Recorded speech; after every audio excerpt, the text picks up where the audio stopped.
Hola, me da mucho gusto poder saludarte en este inicio del mes de septiembre, en el cual tenemos nuestra tercera sesión de este semestre virtual de la materia de Historia de México. El día de hoy vamos a ver una primera parte del tema Los horizontes culturales de México. Para el día de hoy veremos el preclásico y el clásico. Dejaremos la etapa del posclásico para la siguiente semana en la videollamada. ¿Qué vas a hacer de actividad para esta semana? Vas a realizar un apunte en tu cuaderno. Te voy a dar la libertad de que tú realices ese apunte como tú gustes. Lo importante es que rescates la mayor cantidad de información, que distingas con colores, con dibujos, cada una de las características que te voy a dar y que hacen distinta una etapa de la otra. Entonces, repito la actividad de esta semana. Un apunte con la libertad de hacerlo como tú quieras, pero que sí sea muy importante que a tu estilo, a lo mejor con colores, a lo mejor con imágenes, con dibujos, con flechas, con lo que tú quieras, distingas cada una de las características de los horizontes culturales que veremos el día de hoy. Lo haces en tu cuaderno, le tomas una foto y lo subes a la plataforma en la asignación que abriré. Bien, una vez dicho esta actividad que vas a realizar, iniciamos. Para el día de hoy vamos a ver el preclásico que se desarrolla del año 2500 a.C. hasta el 200 después de Cristo, una etapa muy larga. Veremos la etapa clásica que comprende del año 200 al 900 después de Cristo, una etapa pequeñita. ¿Cómo podemos definir de una manera simple, de una manera sencilla, sin tantos rodeos, cada uno de estos horizontes culturales? Esto es importante que lo tengas. En primer lugar, el preclásico lo podemos definir como el origen y la formación de las primeras ciudades. En esta etapa es donde transitamos de esas pequeñas comunidades que estaban hechas con chozas que veíamos la semana pasada a esas pequeñas ciudades ya con construcciones hechas de piedra y que ya empezaban a ser construcciones monumentales. Vemos también la etapa clásica, que es o la podemos considerar como la consolidación de esas grandes ciudades. Una etapa muy pequeña, pero que es donde se consolidan con grandes edificaciones. Y el posclásico lo podemos definir como la etapa del dominio mexica y la llegada de los españoles, recordando que el posclásico termina aproximadamente en el 1519, justo antes de la llegada de los españoles. Entonces, dicho esto, empezamos con las características de la época preclásica. Una época preclásica que ya hemos visto un poco desde la semana pasada con el surgimiento de la agricultura, con el surgimiento de esas pequeñas comunidades en Mesoamérica. En esta época preclásica descubren la agricultura, se crean las primeras aldeas, hay una abundancia de alimentos gracias a la tierra tan fértil que había en aquella época, hay un nacimiento de alfarería, del comercio y sobre todo y lo más importante que no habíamos visto es el gobierno teocrático. Un gobierno teocrático en el cual tiene un significado, ¿no? La teocracia, si lo separamos, teo, Dios, cracia, gobierno, gobierno de Dios, es un sistema político en el cual los sacerdotes, en su calidad de ministros de Dios, ejercen el poder político.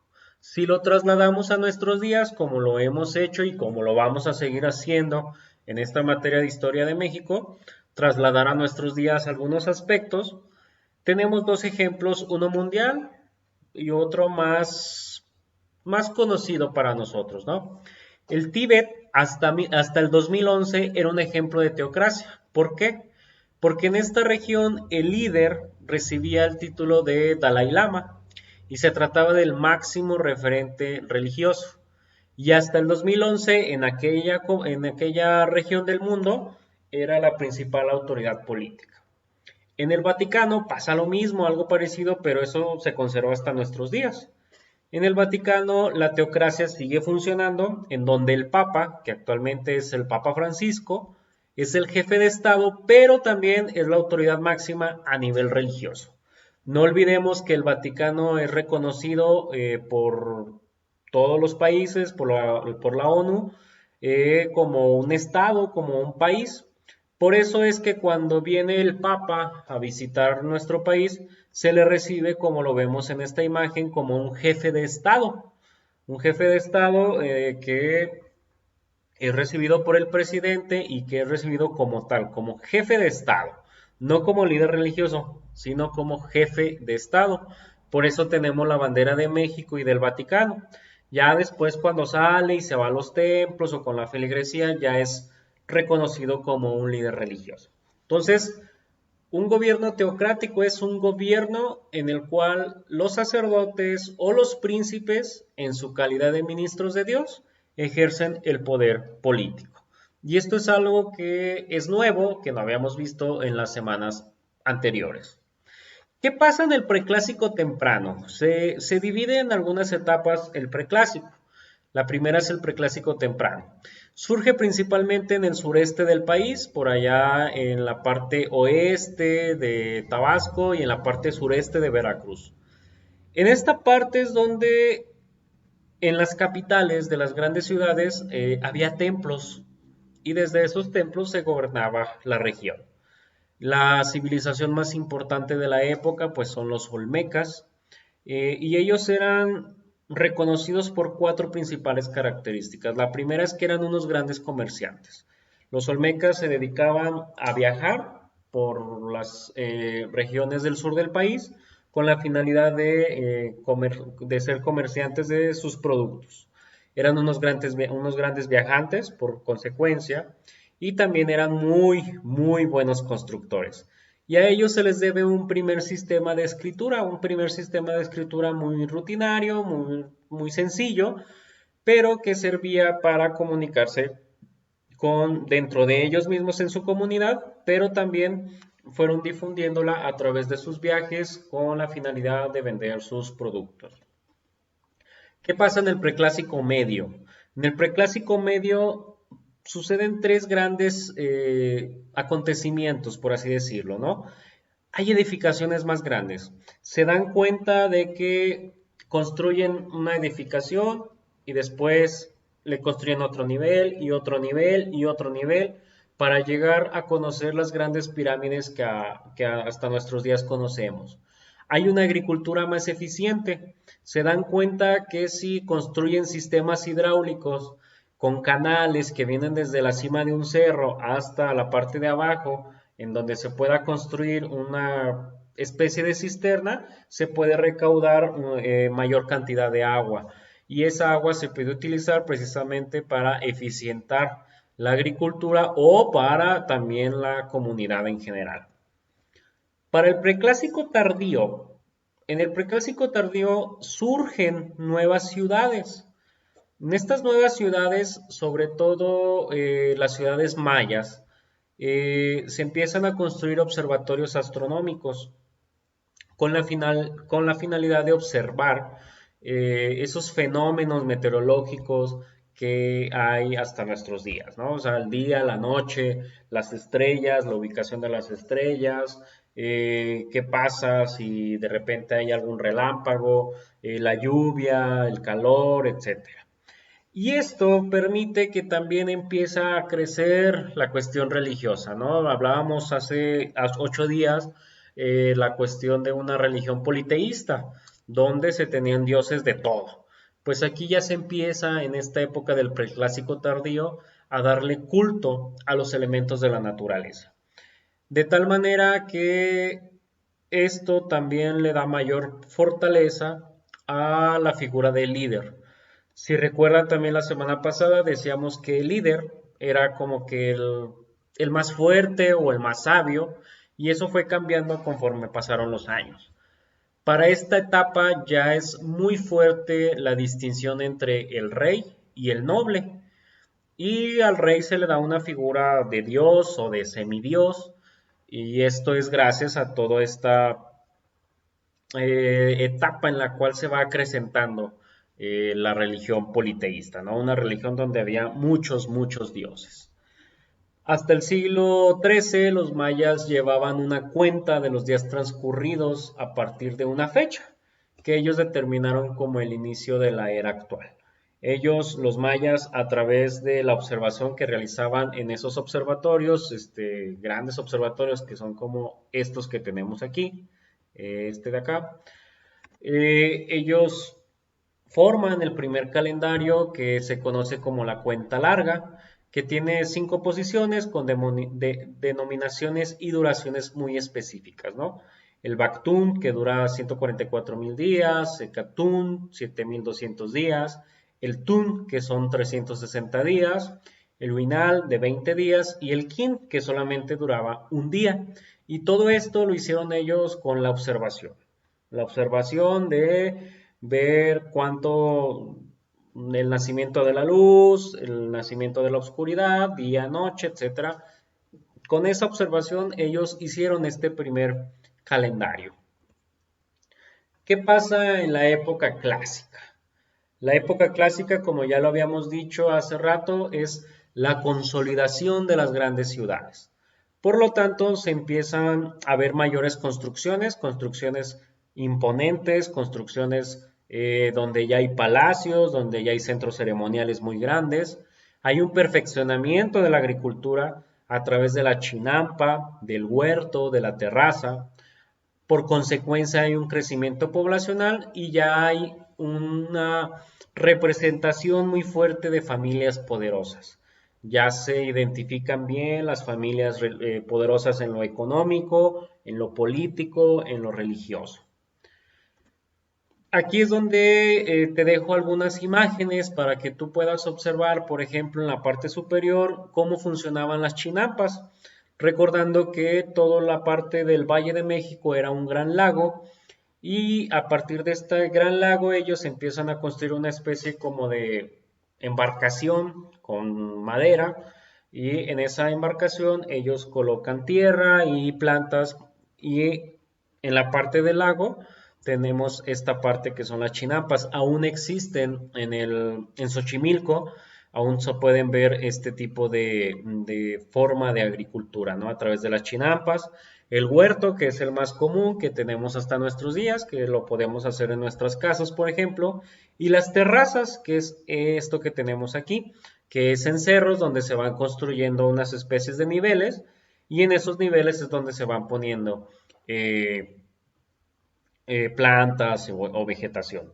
Hasta nuestros días, si ustedes quieren ver cómo más o menos está la etapa de un huerto, digo de una terraza, perdón, si vienen ustedes del municipio de Calvillo hacia nuestra ciudad, saliendo, terminando el bulevar Rodolfo Landeros, que es la comunidad de Colomos en Calvillo, de su mano derecha podrán observar este tipo de agricultura, que son las terrazas. Repito, es una especie como de cerro, se aprovecha el cerro, la caída del agua y se construyen niveles y en esos niveles es donde se pone los árboles para que ahí crezcan. ¿Cuáles son las grandes ciudades que se consolidan en esta época clásica? Vamos a ver tres principalmente. Una es Teotihuacán. Teotihuacán significa la ciudad de los dioses y ese nombre se lo colocan los mexicas. Los mexicas, lo veremos en la videollamada, eran un grupo de personas que venían en una especie de peregrinación desde la zona de Nayarit, buscando a la famosa águila devorando una serpiente. La siguiente semana abordaremos más a profundidad este tema. Llegan al Valle de México, a Teotihuacán, y ellos observan que este lugar está vacío. No hay ningún poblador, por lo tanto ellos le asignan el nombre de Teotihuacán, que significa la ciudad de los dioses, porque ellos creían que Teotihuacán lo construyeron dioses, pues al no encontrar a nadie, se lo atribuyeron a los dioses. Se convirtió en la ciudad más importante del periodo clásico, Teotihuacán. ¿Por qué? Porque en esa zona había muchos recursos naturales, se realizaba el comercio, era como un centro de operaciones en el Valle de México, porque ahí se realizaba el comercio con otros pueblos. Era una ciudad multicultural porque ahí llegaban todas las comunidades a realizar el mercadeo. Y obviamente hay construcciones monumentales con ideas religiosas, como lo que conocemos como la pirámide del Sol, la pirámide de la Luna, todas estas edificaciones, la calzada de los muertos, etcétera, que ojalá algún día tengan la oportunidad de viajar y de conocer Teotihuacán y se den el tiempo de verdad conocer. Tomen algún recorrido guiado en donde puedan conocer todo el complejo de